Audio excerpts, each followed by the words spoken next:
What the Moon Brings by H.P. Lovecraft. I hate the moon. I am afraid of it.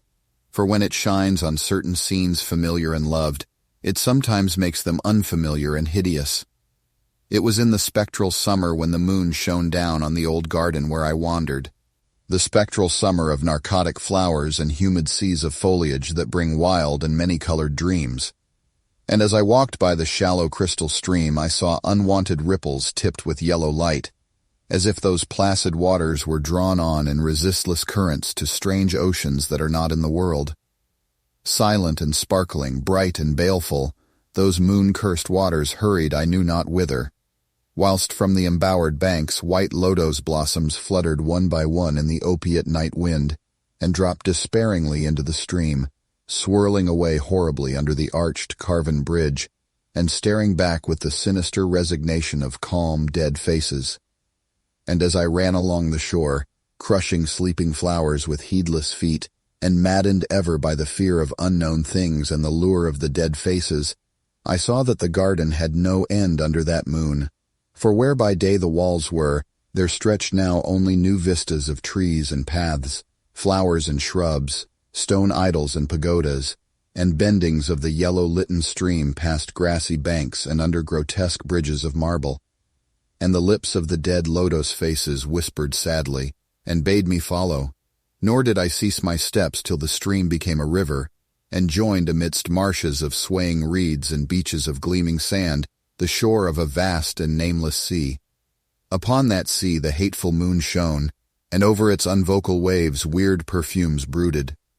And as I saw therein the lotos faces vanish, I longed for nets that I might capture them, and learn from them the secrets which the moon had brought upon the night.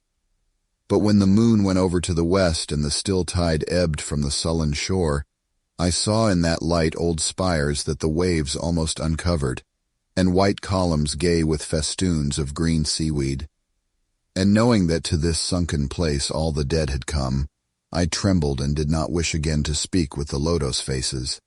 Yet when I saw afar out in the sea a black condor descend from the sky to seek rest on a vast reef, I would fain have questioned him, and asked him of those whom I had known when they were alive. This I would have asked him had he not been so far away, but he was very far, and could not be seen at all when he drew nigh that gigantic reef. So I watched the tide go out under that sinking moon, and saw gleaming the spires, the towers, and the roofs of that dead, dripping city.